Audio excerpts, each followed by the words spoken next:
ఆకాశవాణి ప్రాంతీయ వార్తలు చదువుతున్నది బందెల జయలక్ష్మి. ముఖ్యాంశాలు: మహిళలకు సమాన అవకాశాలు లభించినప్పుడే ప్రపంచం అభివృద్ధి చెందుతుందని ప్రధానమంత్రి నరేంద్ర మోదీ ఉద్ఘాటించారు. వచ్చే సార్వత్రిక ఎన్నికలలో యువత అత్యధిక సంఖ్యలో ఓటు హక్కు వినియోగించుకోవాలని ప్రధానమంత్రి నరేంద్ర మోదీ పిలుపునిచ్చారు. గుంటూరు జిల్లా మంగళగిరి పట్టణంలో నిర్మించిన అఖిల భారత వైద్య విజ్ఞాన సంస్థ ఎయిమ్స్ను మరికొద్దిసేపట్లో ప్రధానమంత్రి నరేంద్ర మోదీ జాతికి అంకితం చేయనున్నారు. రాష్ట్రంలో 34 అమృత్ భారత్ స్టేషన్ల పునరాభివృద్ధికి ప్రధానమంత్రి నరేంద్ర మోదీ రేపు శంకుస్థాపన చేయనున్నారు.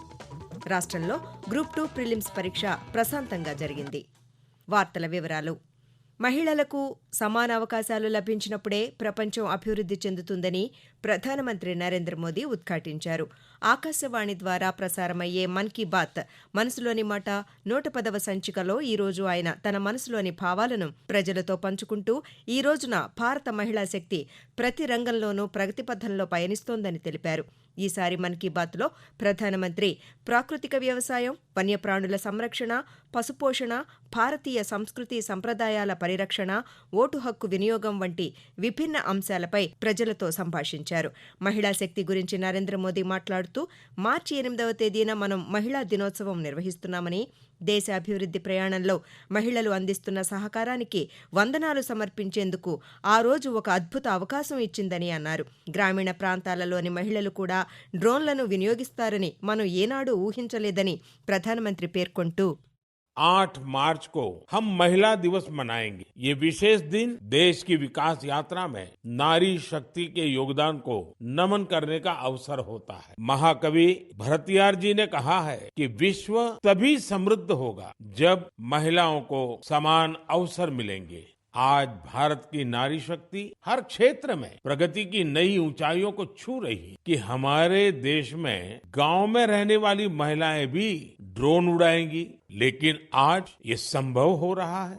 आज तो गांव-गांव में ड्रोन दीदी की इतनी चर्चा हो रही है, हर कोई इसके विषय में चर्चा कर रहा है। एक बहुत बड़ी जिज्ञासा पैदा हुई है और इसलिए मैंने भी सोचा कि क्यों ना इस बार मन की बात में एक नमो ड्रोन दीदी से बात की जाए। ప్రాకృతిక వ్యవసాయం, నీటి సంరక్షణ, పారిశుద్ధ్యం వంటి అనేక రంగాలలో దేశ మహిళా శక్తి కీలక పాత్ర పోషిస్తోందని ప్రధానమంత్రి తెలిపారు. ఈ సందర్భంగా వ్యవసాయ రంగంలో డ్రోన్లను వినియోగిస్తున్న, ప్రాకృతిక వ్యవసాయం అవలంబిస్తున్న మహిళలతో ప్రధానమంత్రి ముచ్చటించారు. ప్రతి ఒక్కరూ ప్రకృతి సాగు పట్ల దృష్టి సారించాలని కూడా ఈ సందర్భంగా ప్రధానమంత్రి సూచించారు. వన్యప్రాణుల సంరక్షణ కోసం దేశ యువత డిజిటల్ సాంకేతిక పరిజ్ఞానం వినియోగించడం ఎంతైనా హర్షణీయమని ప్రధానమంత్రి నరేంద్ర మోదీ పేర్కొన్నారు.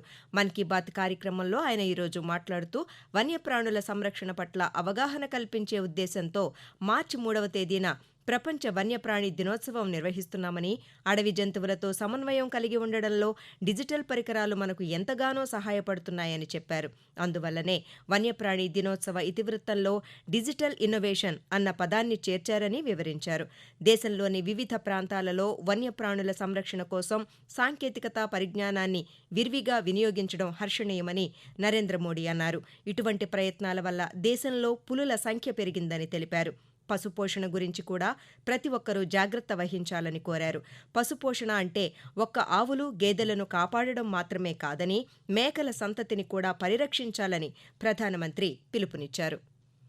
వచ్చే ఎన్నికల్లో మొదటిసారి ఓటు హక్కు వేసే ఓటర్లు అత్యధిక సంఖ్యలో తమ ఓటు హక్కు వినియోగించుకోవాలని ప్రధానమంత్రి నరేంద్ర మోదీ పిలుపునిచ్చారు.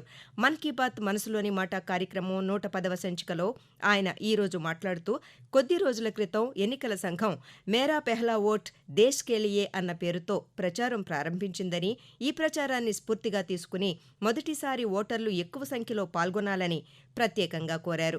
ఉత్సాహం, శక్తితో నిండిన యువశక్తి పట్ల భారతదేశం ఎంతగానో గర్విస్తోందని, ఎన్నికల ప్రక్రియ పట్ల యువత అధిక సంఖ్యలో పాల్గొంటే దేశానికి వనగూరే ప్రయోజనాలు కూడా అంతే ఎక్కువగా ఉంటాయని తెలిపారు.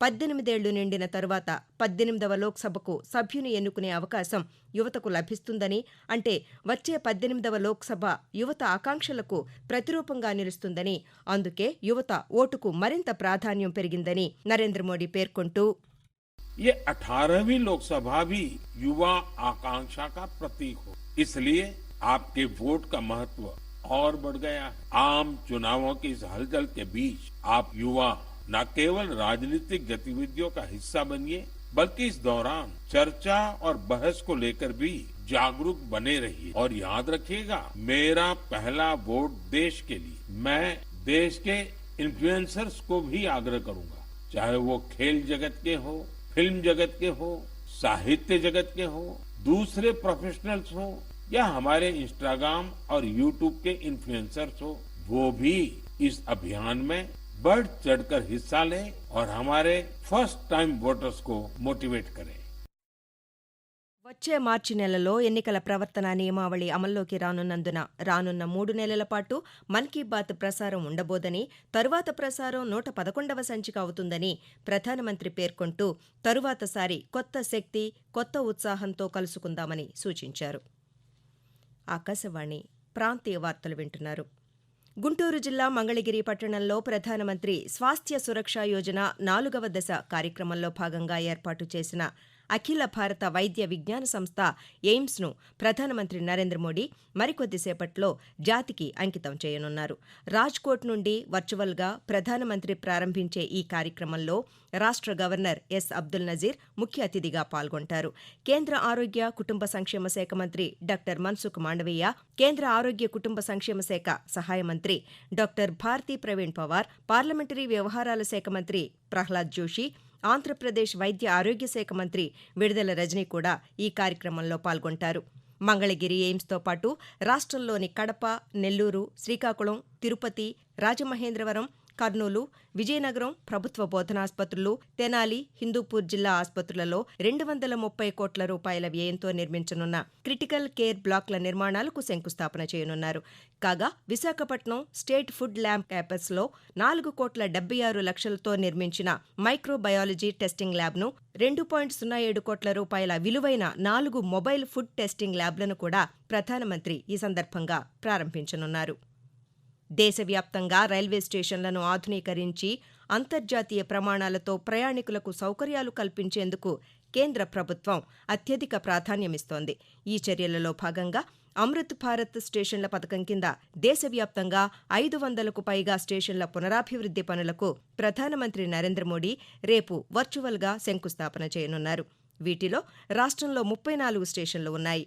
పునరాభివృద్ధి కోసం ప్రధానమంత్రి ప్రారంభించే స్టేషన్లలో ఆదోని, అనంతపురం, అనపర్తి, బాపట్ల, చీరాల, చిత్తూరు, కంభం, ధర్మవరం, డోన్, యలమంచిలి, గిద్దలూరు, గుత్తి, గుడివాడ, గుణదల, గుంటూరు, కడప, మాచర్ల తదితర స్టేషన్లున్నాయి.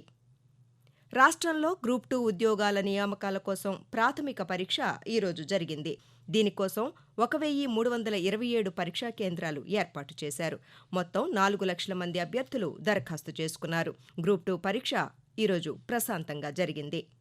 రాష్ట్రంలో శిథిలావస్థలో ఉన్న ఆలయాలను పూర్తి స్థాయిలో అభివృద్ధి చేస్తున్నామని రాష్ట్ర విద్యుత్, అటవీ, భూగర్భ గనుల శాఖ మంత్రి పెద్దిరెడ్డి రామచంద్రారెడ్డి అన్నారు.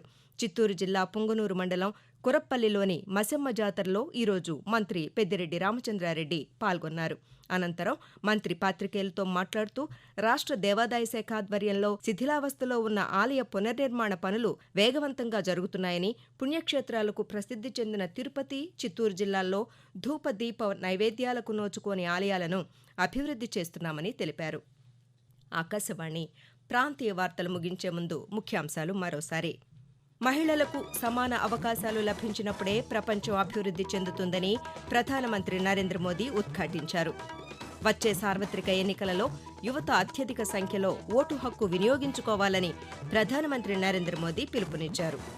గుంటూరు జిల్లా మంగళగిరి పట్టణంలో నిర్మించిన అఖిల భారత వైద్య విజ్ఞాన సంస్థ ఎయిమ్స్ను మరికొద్దిసేపటిలో ప్రధానమంత్రి నరేంద్ర మోదీ జాతికి అంకితం చేయనున్నారు.